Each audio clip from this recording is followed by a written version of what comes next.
And good morning, good afternoon, and good night. Good. No, that's no. That's from the Truman Show. We're all wide awake here. Hello, nice to see you. It is the John Lavenia Success Mastermind for your Tuesday, the 5th of July, 2022. I'm your guy for this morning, Glen Henderson. You're not really used to seeing me on a Tuesday, though, are you? Yeah, normally I'm with you on, excuse me, normally I'm with you on Wednesday mornings.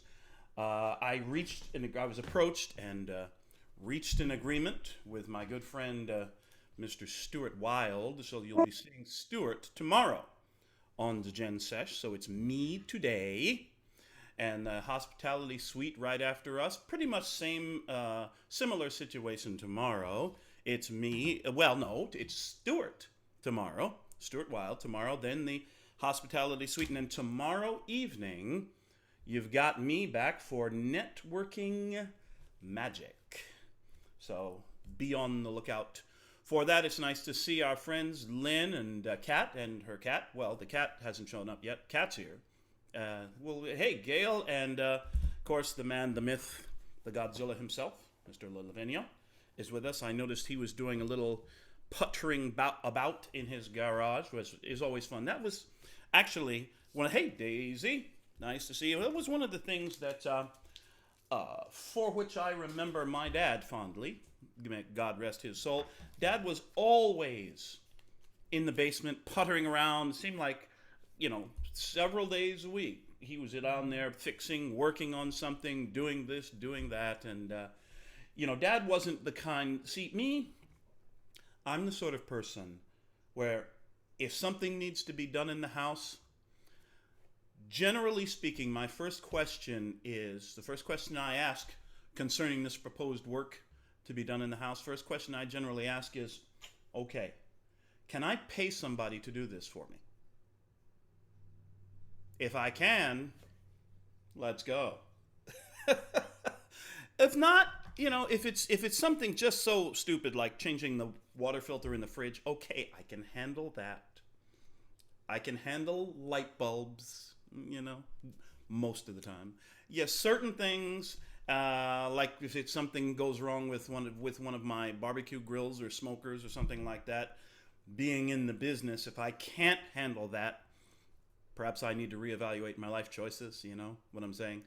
But I'm not a DIY kind of guy, if you know what I mean. And I have no ego. Certain things I have no ego about. DIY projects around the house is one of those things about which I have no ego. The other thing, another thing about which I have no ego is barbecue rub. You watch the cooking shows, and hey, I've fashioned my own rub, and a little pinch of this, and a dash of that, and there's a pepper, and the cayenne, and I don't care. I'm going to the HEB. I'm looking on the shelf. Okay, what looks good? Yeah, War Pig brand barbecue rub. Sounds good. Let's try it. Turns out it's great, but as you're picking up my point. I don't care. Certain things I don't care about. Now, if I'm doing an interview with somebody, or I'm, let's say, writing a book or something, that is a total DIY proposition. I don't, at least not yet, I'm not a great believer in ghost writers. I know some people do it. There are people who are very, very busy. And, of course, those are the kind of people who are going to ask the question, hey, can I pay somebody to help me write this book? Or can I pay somebody to write this book for me? Okay. Priorities, I suppose. Not me. Certain things I like to do. Other things, write a check, swipe a credit card. Done. So you've now been introduced, you've been let into a small facet of my insane personality. Hope you enjoyed the tour. Linda Landry is here. Nice to see you. And all of our friends joining on all the interwebs and the various multiverses and so forth. Nice to be with you. And we're just recovering today here in the good old U.S. of A, from a fairly festive holiday weekend, as our British friends would say. Yes, happy rebellion, happy treason day, you ungrateful colonials. Yes, that's us. Happy, I never have had the habit of wishing someone happy 4th of July. Not because I have anything against that term. I certainly do not. It has always been more meaningful for me personally to wish people a happy Independence Day. We don't have any Brits on the call, do we? Well, Lynn, as I found out, is half Palm, as the Aussies like to say affectionately. Yes, half British. So yes, in fact, if you were checking out any of my social media things yesterday, you may have noticed that I did something pretty groovy. I have noticed here among some of my countrymen, many of my countrymen here in the U.S. of A., that there are too many of us who don't actually know what's written in here, who don't actually know the content of the Declaration of Independence and the Constitution of the United States. Or they don't know what's in it. Everybody wants to argue about it, but how many people actually know what's in it? Probably fewer know about it than are prepared to argue about it. Just saying. So I have taken it upon myself to help rectify that situation. How? Well, started yesterday when I jumped on my Facebook page and went live at about 10-ish yesterday morning, and I read without comment the text of the Declaration of Independence. I just read it. No comment before, no comment after. Just read it. That's it. Bye. And cut myself off. Why did I do that? Because I'm a great believer in defending freedom. Let's just put it that way. I'm a great believer in standing up and being wonderfully patriotic and loyal to my country. And I figure if I'm going to be patriotic and loyal and defend my country and what it stands for, probably would be a pretty good idea for me to actually know what it stands for, if you know what I mean. So I'm sharing that, and so I'll be picking as the year goes along and then rolling, cycling into 2023, I'll be picking different, let us say, significant documents in America's archives to just read them off so that, hey, people, did you actually ever really want to know what the actual Bill of Rights says? Would you like to know? Here you go. I'll read it for you. Just so you know. And I'm not looking to start any arguments. And fortunately, yesterday, those who did view my video and commented, they commented from a very friendly, courteous, and generic point of view. No arguments started, which is a groovy thing. Anyway, that's part of what I did on my, and Paula and I had a very interesting Independence Day meal. Yeah, now normally on a day like Independence Day, people will have a cookout or a barbecue, burgers and dogs or baby back ribs or some other such thing, right? You know what we had for dinner yesterday? Cassoulet. You know what cassoulet is? Cassoulet, C-A-S-S-O-U-L-E-T. It's a French term.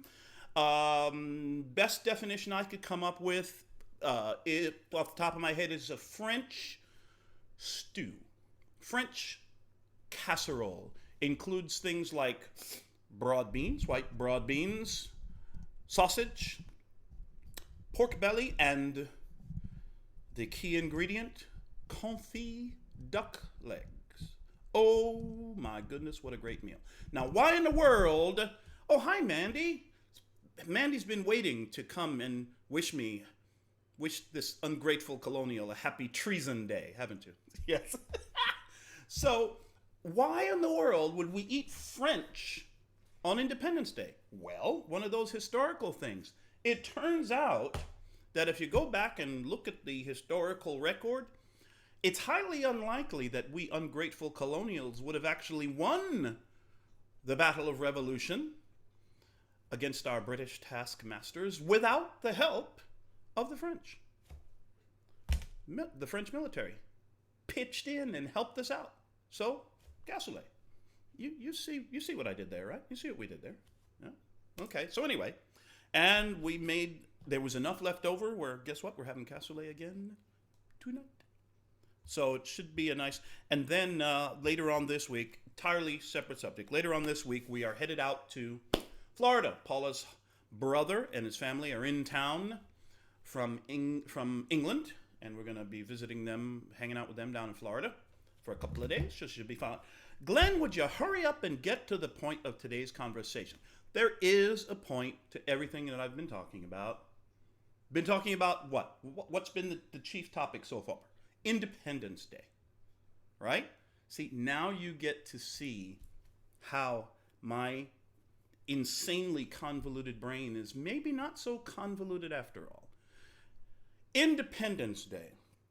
Well, right at the end of the day, just after middle of the afternoon, I'll say. Just after, not long after I'd recorded my declaration of the Declaration, I got a call from a good friend of mine, a lady I've known for many, many years. As a matter of fact, this lady who called me, who lives in another part of Texas, somewhere a couple hours west of us, she and I have been friends now for 28 years. Can you believe that? 28 years we've been friends. And so she wanted to call and tell me how much she appreciated the reading of the Declaration and so forth, and very appreciative and noticed that. And she also said something to me, which as soon as I heard it, I knew it had to be the basis of our conversation today. It needed to be the basis of our conversation today. Here's what she said to me. She said, Glenn, when you were talking and when you were reading the Declaration of Independence, she said, I was thinking about some conversations that I've had with friends recently concerning the Declaration of Independence and concerning our Declaration of Independence. Our what? Our Declaration of Independence? Yes, she said. And here's what she meant. She went on to explain very clearly that in the larger philosophical sense, since the Declaration and the War of Independence, America is a free nation. How free we are at this particular moment in time is a matter of some discussion, as we all know. As a matter of status among the world, the nations of the world, among the community of nations, yes, America is a free nation. The question is, are all of America's people free? No, this is not about to become a political discussion. Pump the brakes, take a breath. We're not going to be getting into the whole political thing. Are our people free? Are Australia's people free? Are England's people free? Well, what am I talking about? Every one of us has within our minds, within our hearts, certain goals, certain priorities, hopes, dreams, things that we are hoping to achieve and dreaming of making real in our lives. Things, increases in our financial situation, our physical situation, our health, our wellness, our family, our relationships, and so forth. We want to better ourselves. That is our desire, at least. However, there was a saying. I think it was it René Descartes? Man is born free, and everywhere he is in chains. How much truth there is in that statement? As I look at it in the context of this conversation today, here's what I'm thinking. You and I have been born. You and I were born with the ability to achieve just about whatever it is that we desire in life. We have the ability, we have the motivation, the dream to do it, and we have access to the resources to accomplish what we like, what we desire, whether it's a training course or a book or a coaching relationship or a mentor, someone who is ready, willing, and able to help coach and guide us toward the accomplishment of that which we desire. So we have the tools, we have the talent. So why don't we have what we desire out of life? Why are we not accomplishing what it is that we wish? I have this thought, this belief that for many of us, we're still in chains. In chains. And the jailer, shockingly enough, is us. How do I know this? Personal experience. I held myself back for far too long from accomplishing far too many of the things that I desired in life. Am I all the way 100% liberated? Well, working on it. Here's the thing. Things started to change. The momentum, the trajectory of my life, and the trajectory of the achievement of my goals began to shift when I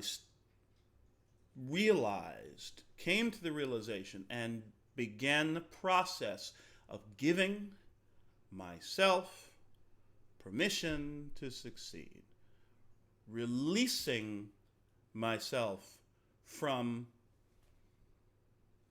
imagined limitations.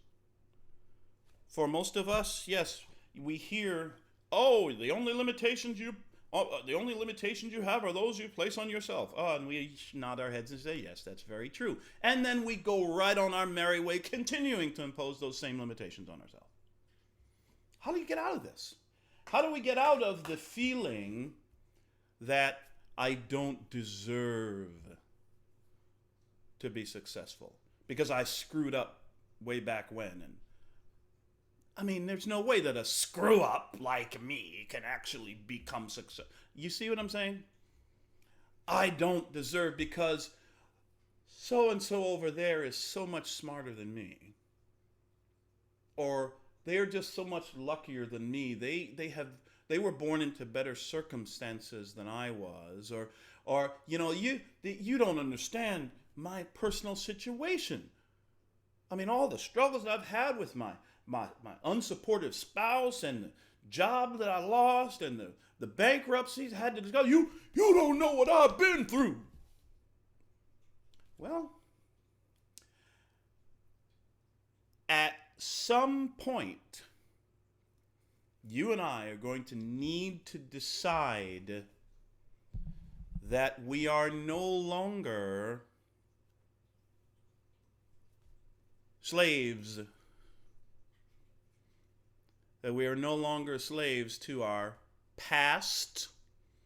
We are no longer slaves to our circumstances. We are no longer slaves to the negative or unsupportive opinions of friends, loved ones, strangers. We are no longer slaves to our own self-flagellation. Cut yourself a break, Glenn. I've talked about this from time to time, where struggles that I have had in my life and areas where I have tried and struggled and failed in the past and spent years beating myself up for stuff that I wanted to accomplish and didn't, stuff that I didn't want to do, mistakes I didn't want to make and ended up making them anyway, goals that I'd set and didn't reach in the time that I knew figured I was supposed to reach them, income levels that I had been shooting for at a given time that didn't happen.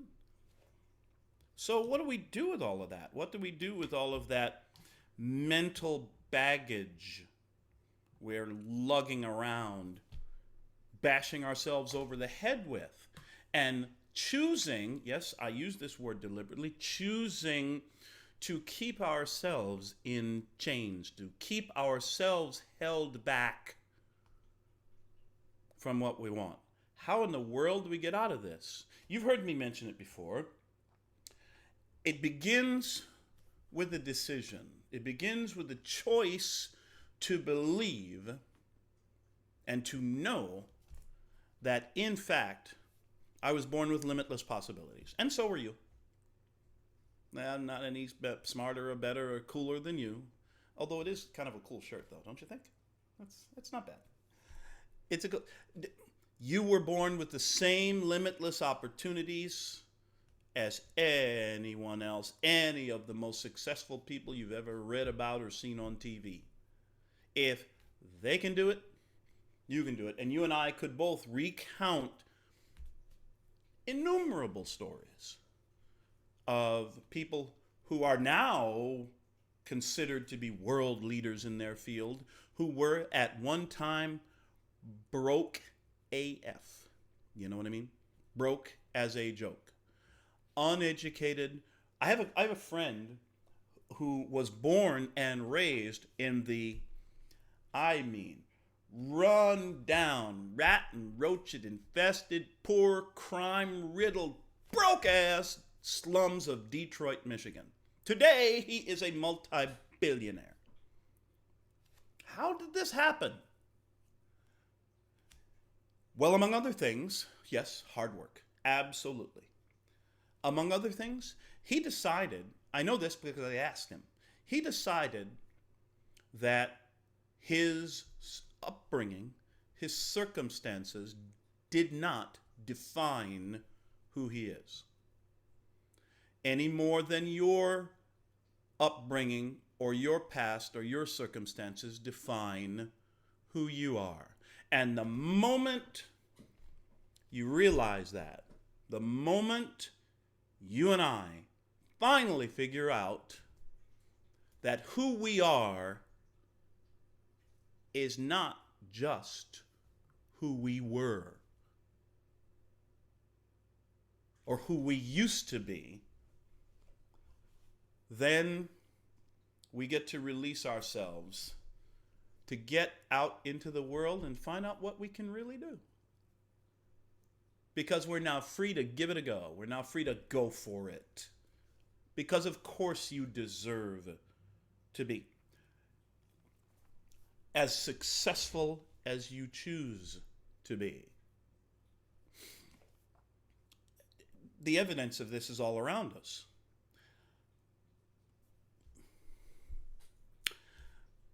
I've shared at different times about some of the struggles, for me during a time when I was living in the Middle East. And you know what?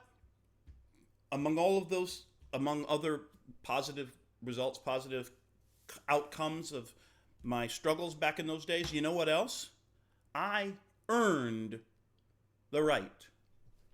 I earned the success that is beginning to show up now. Why? Because I decided that I did. Friend of mine, another friend, says all the time, we don't fail because of what happened to us. Our obstacles, the things that hold us back, are not because of what happened to us. They are because of the story we tell ourselves about what happened to us. So make a decision, as many of us have chosen to do, to tell yourself a different story about what happened to you in your past, whether good or bad.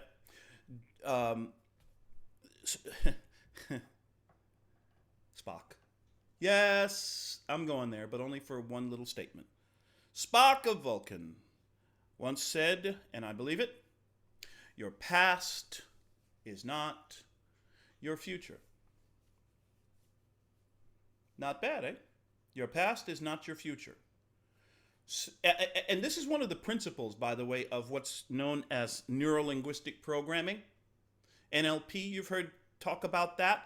The technique, the particular technique I'm referring to is called reframing.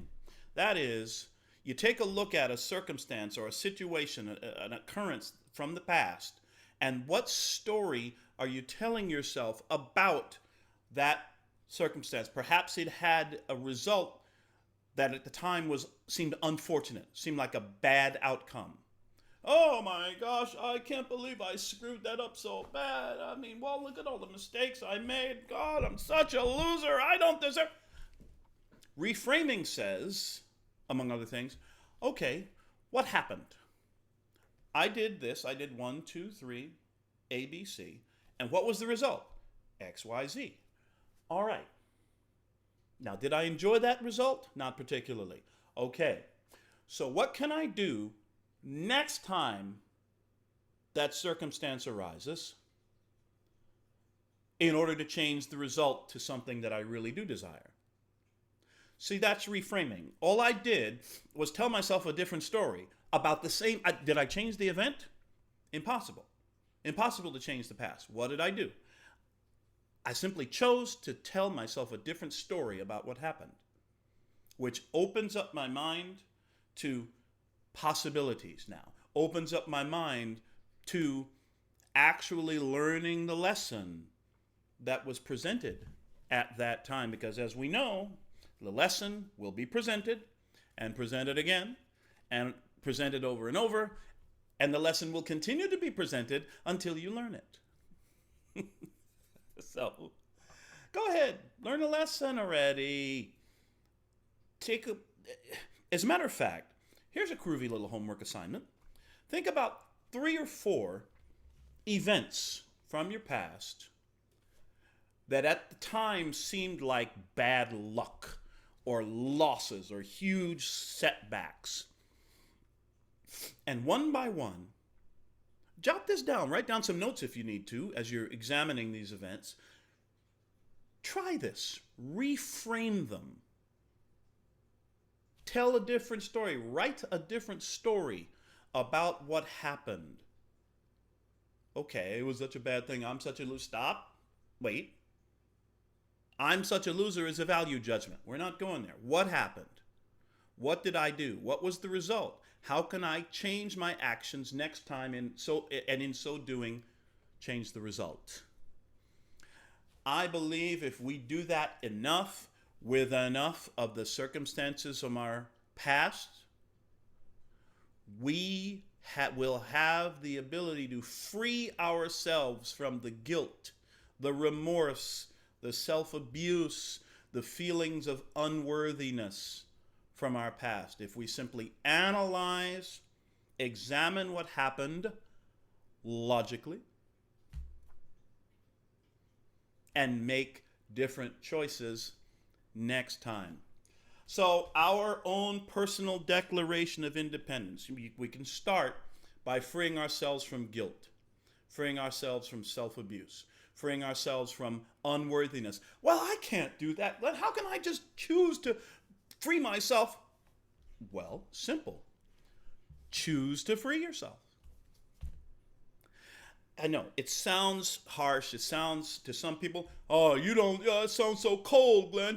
What do you mean just choose? You don't understand what I've been through. No, I don't understand what you've been through. What I do understand is that you and I have at every moment in our lives the opportunity to choose to change the way we think. And if you don't believe that, you probably want to get started with this choosing to free yourself thing sooner rather than later. Choose to set yourself free. Choose to set ourselves free from the guilt, the remorse, the self-abuse of the past, and tell ourselves a different story about what has happened to us. And in so doing, change our future. Forgive myself. Let myself off the hook. Set myself free. What are you going to declare your independence from this week? I happen to know that my friend Dr. Lavenia has faced one or two reversals in his life and in his career. And the reason why he is where he is today and as phenomenally successful as he is today is because he has chosen to re-examine those past occurrences in the light of what's the lesson? How can I do it differently next time? And I'll tell you, from what I do know about John, I don't generally see him beating himself up much. And the good news is you and I can both choose to live in that kind of in that state of mental freedom, where we are liberated we free ourselves to be all we can be, as the saying goes that you've heard before. This is a tough one for some people, I do know, because sometimes we get into this habit of holding on to the guilt, holding on to the pain of the past because we think that we deserve to continue to be beat up about this thing. Well, welcome to the human race. We've all been there. The question is, who among us is going to choose to move beyond just the guilt into a future that looks more like hope, a future that looks more like positive expectations? What's the phrase that John likes to use? Oh, right, that's right, GFO, a guaranteed future outcome. You've heard me say it before. One of my two foundational beliefs about myself and my life: number one, I am protected and guided by a power greater than myself, and number two, my future success is guaranteed. My success is guaranteed, and so is yours the minute you choose to know that. All right, done running my mouth for today. What is on your mind? I have seen pens flying. I've seen paper dust flying all over the place, pens, all that stuff. And I've seen the wood burning. I can see smoke coming out of yours right now. There are thoughts about this. Hey, Linda. How are you, ma'am? Hey, Glenn. How you doing? Excellent. Well, happy Independence Day. Happy Independence Day. Yeah. We had great weather last weekend. It was awesome. Fantastic. So great session. I couldn't agree with you more about freedom starts in the mind. It is in the mind. And the thing that comes up for me is the story about, and I can't think of his name, but he was he was a prisoner of war in the concentration camp. And they were doing horrible, horrible things to him. And he maintained his freedom in his mind. That was actually John McCain. Okay. The late John McCain. No, not John McCain. Well, that's John not McCain's John. one. Oh, well, maybe he was one of them. I think but I know who you're talking about. Yes. I'm sure John knows who it is. But anyways, yeah, and it's just recently I've experienced a huge shift in awareness about that. Oh, And yeah, and I can't tell you the freedom that it's given me, the confidence. And I think it's more than just, okay, you just have to do it. You really have to, you have to have strong self-esteem. You know, it's studying, it's repetition. But yeah, the freedom starts in the mind. I cannot stress that enough. It really does, for me at least, anyways. So freedom begins in the mind. I like it. I like it. yes, Thank you, Linda. thank you, We're Glenn. gonna figure. Hey, it's the Godzilla. What's up, John? Hey, I thank you. I missed your recital yesterday. I'll Ah, have to check that out. Yeah, it sounds great. What a service too. I mean, just go ahead and read some of the best shit ever written. Like, let me just read it. mm-hmm. What did Goethe say? All intelligent thoughts have already been thought. Let's just think them again. So, no need for commentary, no need for opinions. All right, good stuff. Thank you, Linda. I think you're referring to Viktor Frankl. I think I saw Mandy put it in the chat as well. Yeah. So, Nazi concentration camp, and like he wrote the book, Man's Search for Meaning, to kind of explain how he survived that situation and came out, prosperous. That being said, all I wanted to share a little bit was, Glenn, you were talking about reframing, recapitulating, reinterpreting the past and who we are as it relates to that whole story. And the idea of repeating the same mistake and expecting a different result came up. So if I am engaging in some new doing this, but I'm doing so as the same ne'er-do-well or whatever my story is about how not able I am, then to what end? To what end? It's insane, right? So here comes the same loser who showed up at the scene of the crime every time. And now I'm going to go and like, as that guy, I'm going to go do some great, feat of amazingness. No. Emerson said, of what used to make heroic vows of amendment, of the same old lawbreaker is to keep them. So I've got to transform, I've got to reinterpret, and I've got to forgive myself. This is something that we've covered in several of the books we've read lately. And the idea of forgiveness is a powerful one, and it's one that I've been reluctant. Linda, we got a little background noise there. Reluctant throughout my life. I had been reluctant to forgive, mostly myself, obviously, right? As we could all probably, acknowledge. Because that would be, here's the interesting part. For me to say, you know what, I forgive that, or I release, or I forsake, or I abandon, or I let go of completely, right? Different ways of talking about forgiveness. So to say that is to say, I am no longer that. Let me give up part of my identity. So the balance is then, if I'm so attached and clingy to who I was yesterday, can I make a sane decision? A decision based on the contemplation and postulation of the future? Or am I still clinging on to who I was in the past and therefore repeating the same mistakes and expecting different results? So I must declare independence. I must. That or be a slave. Choose, right? So thank you, Glenn. Great talk. Thank you, John. Yeah, that's so interesting that you mentioned.